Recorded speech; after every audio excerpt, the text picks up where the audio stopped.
Air force day का मुख्य समारोह गाजियाबाद में हिंडन एयरबेस में रक्षा मंत्री राजनाथ सिंह और सीडीएस के साथ तीनों सेना प्रमुख शामिल। समारोह में भव्य परेड। एयरफोर्स डे के समारोह में ऑपरेशन सिंदूर के योद्धाओं का सम्मान सबसे पहले दिए गए सर्वोत्तम युद्ध सेवा मेडल।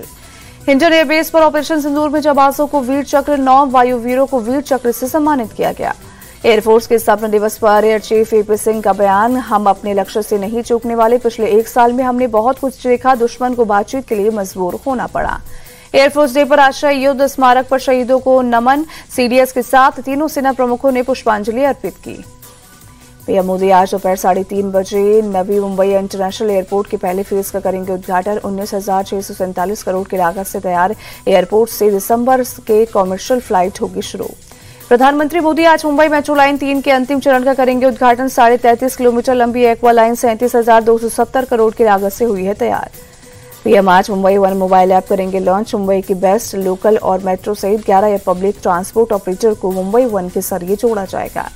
पीएम मोदी आज महाराष्ट्र सरकार के स्टेप प्रोग्राम का भी शुभारंभ करेंगे। युवाओं को उद्योग से जोड़ने के लिए 400 सरकारी आईटीआई और 150 टेक्निकल हाई स्कूल में लागू होगा प्रोग्राम। ब्रिटेन के पीएम कीयर स्टारमर का आज से 2 दिवसीय भारत दौरा। 100 से ज्यादा हस्तियों के साथ पहुंचे मुंबई। पीएम स्टारमर का एयरपोर्ट पर हुआ जोरदार स्वागत। गवर्नर आचार्य देवव्रत और सीएम फडणवीस सहित दोनों डिप्टी सीएम ने किया स्वागत। पीएम मोदी और पीएम स्टारमर के बीच गुरुवार को द्विपक्षीय बैठक। Bharat UK comprehensive strategic partnership के तहत हुई प्रगति की समीक्षा की जाएगी। पीएम मोदी और पीएम स्टारमर मुंबई में ग्लोबल फिनटेक फेस्ट को संबोधित करेंगे। विजन 2035 के तहत व्यापार, रक्षा, स्वास्थ्य और शिक्षा जैसे क्षेत्र में सहयोग मजबूत करना मकसद। जम्मू कश्मीर के राजौरी में बीती शाम करीब 7:30 बजे आतंकवादियों और एसओजी टीम के बीच मुठभेड़। सुरक्षा बलों ने 4 आतंकवादियों को घेरा। कश्मीर घाटी में कई जगहों पर सुबह से छापेमारी। कुलगाम समेत कई स्थानों पर वाजुद जांच एजेंसी की रेड। बिलासपुर बस हादसे में अब तक 16 शव निकाले गए। मौके पर मौजूद एनडीआरएफ के असिस्टेंट कमांडेंट करम सिंह ने दी जानकारी। बिलासपुर में मलबा हटाने के बाद हादसे वाली बस की तस्वीर आई सामने। केवल बस का टायर बचा। बस की चेजिस पूरी तरह से लैंडस्लाइड के मलबे में खत्म। डिप्टी सीएम मुकेश अग्निहोत्री ने मौके पर पहुंचकर राहत और बचाव कार्य का जायजा लिया। सरकारी अस्पताल में जाकर घायलों की जानकारी ली। पीएम मोदी ने बस हादसे पर जताया दुख। पीएम राहत कोष से मृतकों के परिवार को 2 लाख और घायलों को 50,000 के मुआवजे का ऐलान किया। मध्य प्रदेश के छिंदवाड़ा में कफ सिरप से 3 और बच्चों की मौत। अब तक राज्य में 20 बच्चों ने गंवाई जान। छिंदवाड़ा में कफ सिरप से प्रभावित बच्चों के लिए स्पेशल टीम का गठन। बच्चों की सेहत पर नजर रखेगी टीम। एमपी के आगर मालवा में एक्शन में स्वास्थ्य विभाग और प्रशासन की टीम। दवा दुकानों पर प्रतिबंधित और संदिग्ध दवाइयों की जांच की। महाराष्ट्र सरकार ने बाढ़ प्रभावित किसानों के लिए खोला खजाना। 31,628 करोड़ रुपए की सहायता योजना का किया ऐलान। राहत पैकेज पर बोले डिप्टी सीएम एकनाथ शिंदे, महाराष्ट्र की सरकार किसानों के साथ हर हाल में खड़ी है। महाराष्ट्र सरकार के राहत पैकेज को कांग्रेस ने बताया लॉलीपॉप। 50,000 प्रति हेक्टेयर मुआवजे की मांग की गई थी। यूपी के सीएम योगी आदित्यनाथ का बड़ा ऐलान। ड्यूटी के दौरान सफाई कर्मचारी की मौत होने पर 35 से 40 लाख मुआवजा देगी। सिलीगुड़ी के अस्पताल में घायल बीजेपी सांसद खगेन मुर्मू से मिली सीएम ममता बनर्जी। हर संभव मदद का भरोसा दिया। बंगाल में बीजेपी सांसद पर हमले पर प्रदीप भंडारी का आरोप। कहा, ममता राज्य में कानून व्यवस्था बदहाल, अपराधियों का सिंडिकेट चला रही है सीएम। प्रदीप भंडारी ने राहुल की चुप्पी पर भी उठाए सवाल। पूछा, राहुल ममता की जोड़ी संविधान के लिए खतरनाक। केंद्रीय मंत्री किरेन रिजिजू ने दार्जिलिंग के बाद प्रभावित इलाकों का किया दौरा। मदद का दिया भरोसा। दार्जिलिंग के मिरिक बाजार सामुदायिक हॉल में बनाया गया रिलीफ कैंप। लैंडस्लाइड से प्रभावित लोगों ने ली है शरण। यूपी के गाजियाबाद में तेज हवा और बारिश की वजह से बस पर गिरा होर्डिंग। किसी के घायल होने की खबर नहीं। हिमाचल प्रदेश के धौलधर के पहाड़ियों पर भारी बर्फबारी। बर्फ से ढके पहाड़। सीजन की पहली बर्फबारी समय से पहले होने से पर्यटकों में छाई खुशी।